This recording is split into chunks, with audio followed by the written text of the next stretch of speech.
Hi, the Mudbrooker here. Today I'm going to do something with a waffle iron. Now, if you've been using cast iron for a while, if you love it, if you collect it, or even if you just kind of think it's neat and you end up with one of these things, eventually you're probably going to end up with a waffle iron.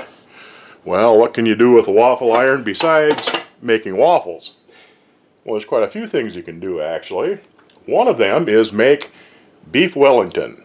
More or less Beef Wellington, and I'm going to show you how to do that. This isn't really difficult, but there is a fair bit of prep work involved to it. The first thing you have to do is make what's known as duxelle. That is chopped up mushrooms, which are cooked down to remove all of the moisture. So I'm going to get started on that. We'll get our frying pan warming up and give it a little bit of olive oil. Now, Beef Wellington is basically, in a restaurant, it's usually a piece of beef tenderloin wrapped with a layer of duxelle and then a layer of prosciutto, and then the whole thing is wrapped in puff pastry, and then it's baked in the oven until it's done. Like I said, we're doing this on a waffle iron because I do things a little bit differently around here. Now, the puff pastry isn't terribly difficult to make, but it is time consuming, and I'm just going to use pre-made frozen puff pastry sheets because it's a lot easier, a lot faster, and I'm making this on a waffle iron and not a Michelin-starred restaurant. Whoop, I wanted to take that off of there actually before I started, because I don't need it on there. I want a little more direct heat. Screwing things up already, but I usually do. Anyway, you have your chopped mushrooms. You can do it in a food processor, but you don't want to grind them to a paste. That's a little too fine. You want just kind of a medium fine chop to them. I also have some chopped shallots. We'll see those again later. And a little bit of thyme. That's getting close to being warmed up. But anyway, like I said, you cook your mushrooms down until you cook off most of the moisture. And that takes about 15-20 minutes. While that's going, I'm going to get a start on making a sauce. The sauce I'm using is basically the same sauce I would use for a steak Diane. You can also do a red wine reduction sauce. That's a little more typical for the for a restaurant to use a red wine reduction sauce for your Beef Wellington, but like I said, I'm doing this a little different. Okay, my oil is just about hot enough. You want this over not necessarily blazingly high heat, but a fairly high heat. And I think we can start. I've got about 3/4 pound of mushrooms, and that's really more than I need. I probably needed only about a half, but that's what I had, so we'll get these started. Put that in there. Oh, about a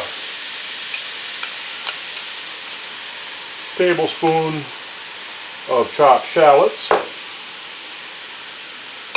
And we'll give her a pinch of thyme. Maybe half a teaspoon. You don't need a huge amount. That also needs, where did they go? A little bit of salt and pepper.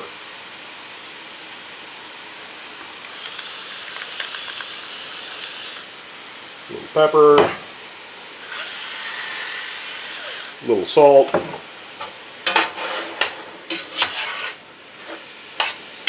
and you just keep stirring this around and flipping it over every couple of minutes until it cooks down. Now, let me move you over this way a little more. I thought I had my camera angles all worked out earlier. Come on, where are you? Where am I?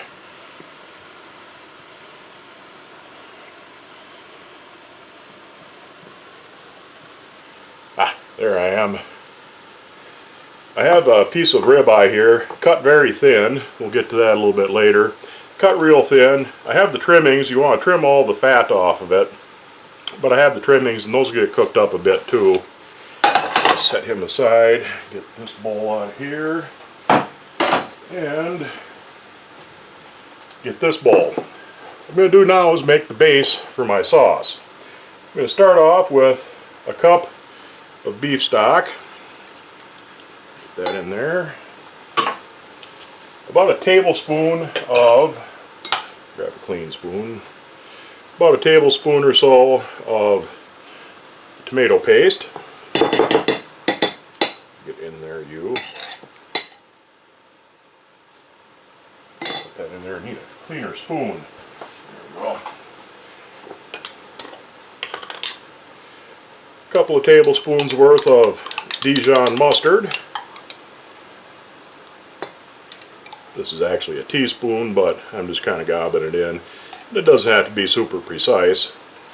There's about a couple of tablespoons worth of that. And I like a little horseradish in mine. So we'll set that aside. Give me some horseradish. Give that a little bit in there. A little more. There we go. And I think I got everything in there that I need right now. No, I don't. Need some Worcestershire sauce. A good slug of that. Probably yay much. Maybe 3 tablespoons or so. Now, give this a good stir. Get her all mixed around. Get that little bit there. Reach over here. I'm going to stir my mushrooms.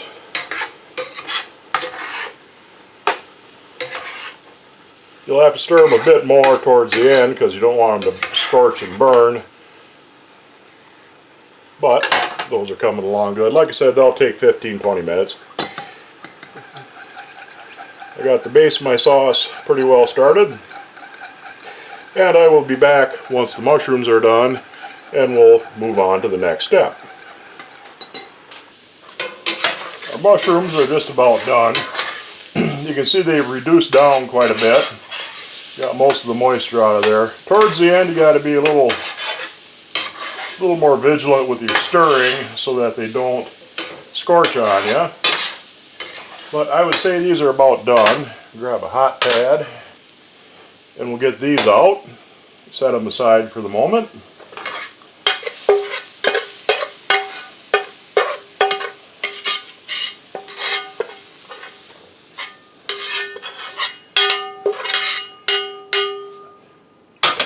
I'm going to reuse that same pan, and we're going to get our meat ready. Back on the burner. You can use cooking oil if that's what you prefer. I like clarified butter for my frying. And we'll get that melted up. Get the pan. The pan's still pretty hot. It's mostly just a matter of melting this stuff down. I'll give her just a little bit more.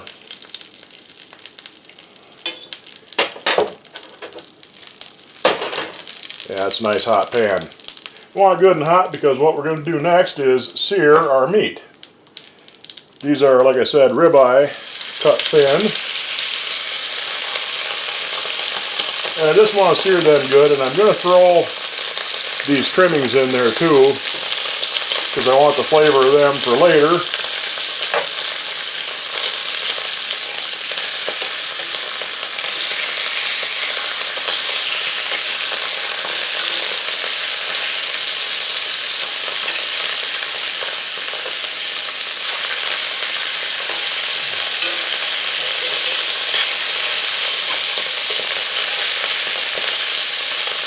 Now you want to leave these a little bit undone in the middle. You just want to sear them good, but they're so thin, you're going to be pretty well cooked with them. And it just takes a few seconds. That looks pretty good. And we will set that off to the side. Turn that burner off. going to set up for our next step, and I'll be right back. Okay, we're ready to start putting our Wellington together. I have my waffle iron, and what I'll do is give that just a little bit of oil, and I'll brush that around good so that it doesn't stick.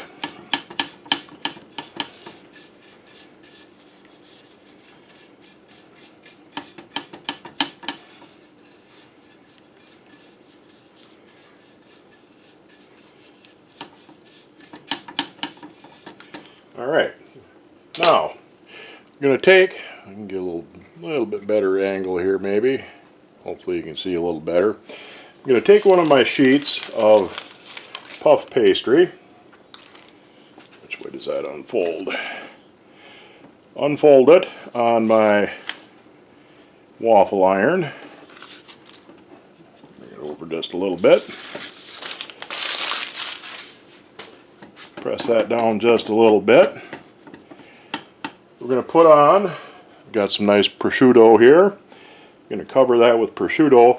I want to leave maybe an inch, 3/4 of an inch around the outside edges so that'll seal up good. And this tiny thin prosciutto can be kind of a pain. It's got a little plastic separator on it, but even so, it's paper thin.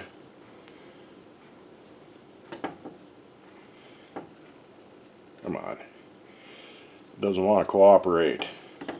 Get you on there. Get you on there. And I'll give him one more little piece here.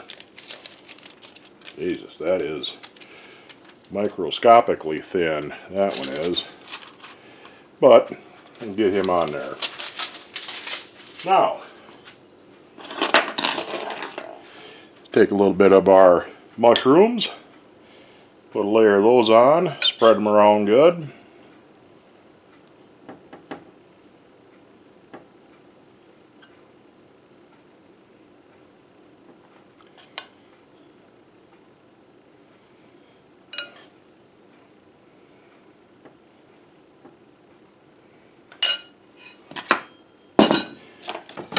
Take our steaks.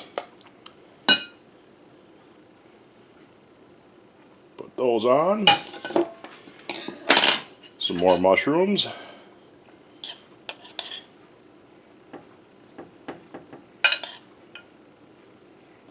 oops, come here you go,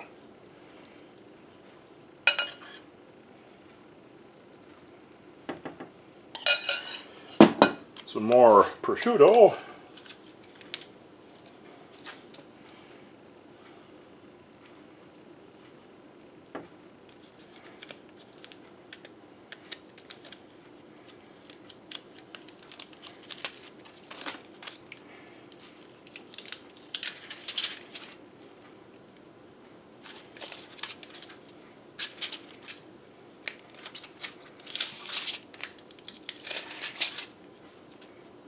like so.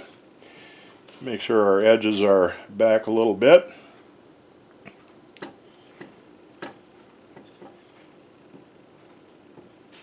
That off of there. And take a little bit of water. Oops, bumped the camera. Take a little bit of water. Wet the edge good.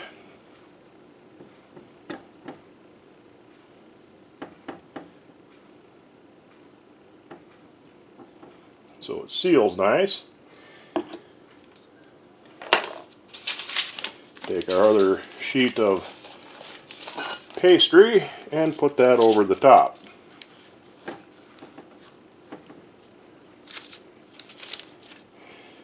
I'm going to press it around the edge a bit.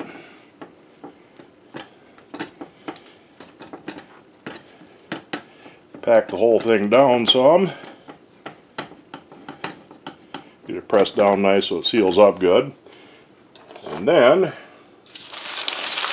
get this out of my way. Take a knife, go around the outside and trim off the extra.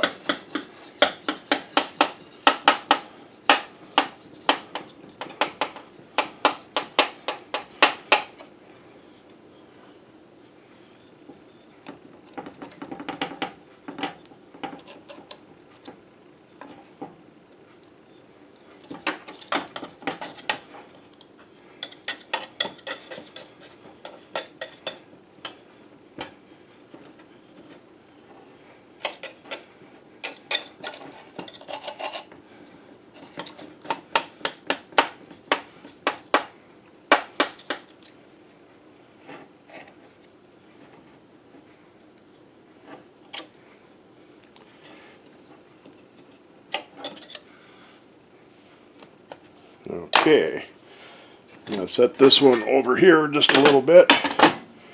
Get some oil on this side of my iron.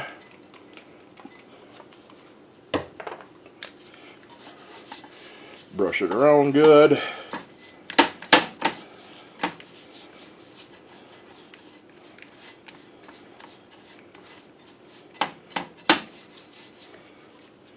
And put the two halves of the iron together. And press them down good. Now this is going to be a little bit thick. It's going to be a little bit tough to turn on my base, but we'll get to that in a little bit. Let me set up for that and I will be right with you.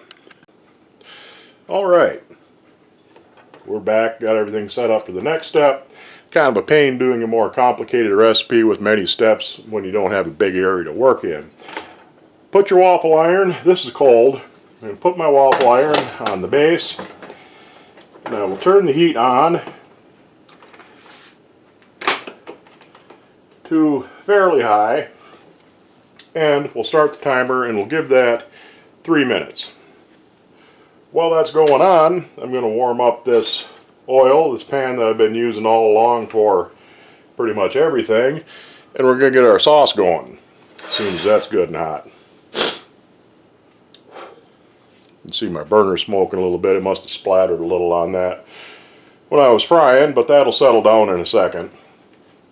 But anyway, we'll give it 3 minutes on that side, and as soon as that's warmed up again, we'll give it some more. Got everything smoking from splattering on my burners.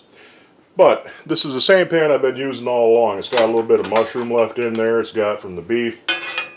And we want all that beefy, mushroomy goodness to help flavor our sauce even more. Got the sauce pre-made. And we're starting to get hot there. Want the oil nice and hot when I hit my shallots. And I gotta be a little bit warmer yet. Pretty close though. I got my chopped shallots there, and I've got some garlic in a jar because using garlic in a jar irritates all of the right people. I do like garlic. You want about 2 tablespoons of shallots, about a tablespoon or so of garlic, and we're going to saute these up a little bit, get them browned good.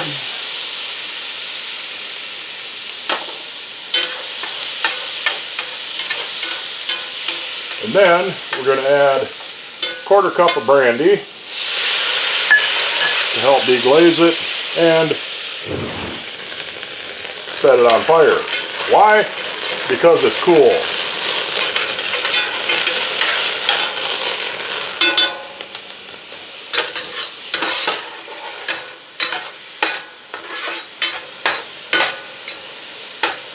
Once your brandy burns off the alcohol, add about a 1/2 cup of cream. That's stirred in good. And the base of our sauce. Where's my timer at? I'm at 30 seconds on my timer.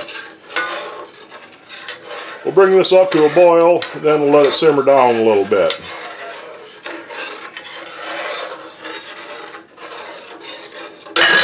Oops. Stuff in the way. Anyhow, throw them in the sink. Okay, there's our first 3 minutes. We're going to flip this over. Like I said, this can be a little bit tough because it'll make your waffle iron expand. So I usually pick it up, flip it over, and then set it back in the base, and we'll let that go for another 3 minutes.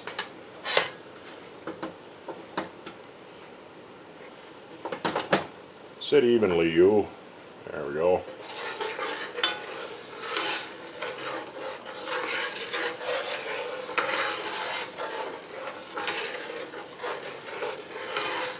Stir that around. Oh, that smells nice.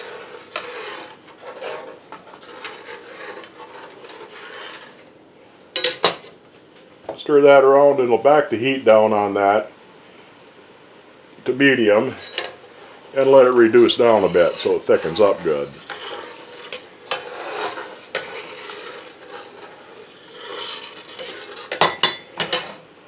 But I'll be back when it's time to turn this over again.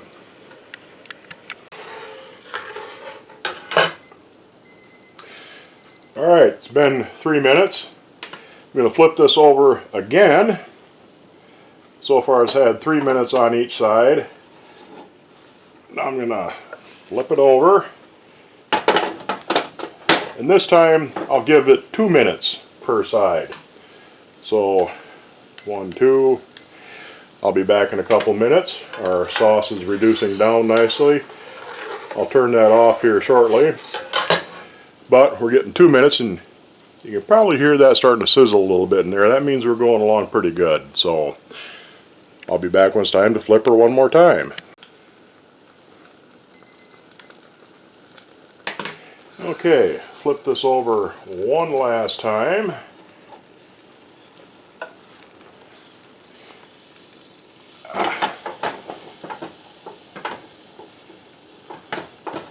Oops, drop them.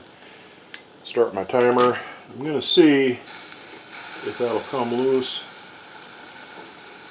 Probably going to need 1 more minute on each side because that looks like it's a little bit underdone at the moment.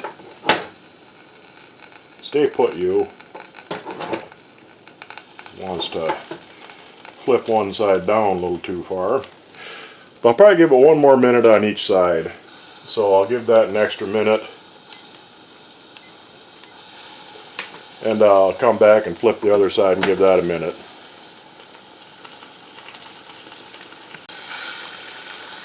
Okay, just about done here. You can see it's cooking a little bit of oil out of there and it's kind of puffing fire, which is okay. Now we'll get this up. We'll set it off of the heat. Turn the heat off. And we'll let that sit for about 3 or 4 minutes. They'll cook it up a little bit more too while I'm at it, so we'll get that all cooked up nice. Leave her set and rest for a couple of minutes, and we'll be back to try it out. Alright, now to see how this turned out. Sometimes with waffle irons, even though something isn't really stuck to it, it doesn't want to let go. So you want to be careful opening it up. Oh, that let go real nice. So that it doesn't tear the puff pastry apart. That looks like it browned up pretty good. Now I'll put my plate over that, flip that over, and we'll see if this is going to come out now. Yep, that came out nice and easy. Couldn't have hoped for any better result. Alright, slide that on. Now I'm going to cut myself a piece of this. Piping hot. Just cut right down the little center line there. Cut a piece this way. Move my camera over just a little bit so you can see better. Then I'll cut her one more time right here.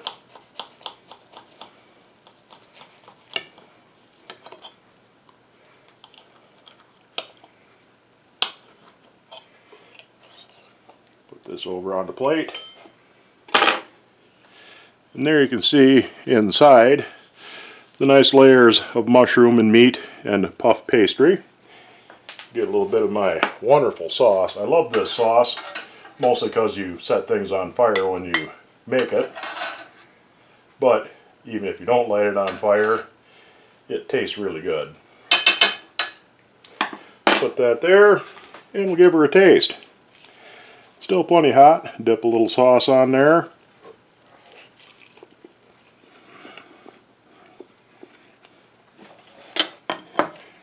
Just like you get in a restaurant. Now this is something that you can do in a waffle iron, like I say. It's a little bit of prep work, but it's not terribly difficult. A little bit complicated, but nothing too overly hard.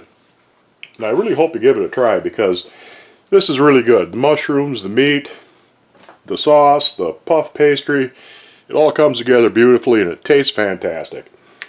So there you have it. Another use for a waffle iron besides making waffles that you can do at home. Beef Wellington in a waffle iron. Hope you enjoyed the video, and I'll see you later.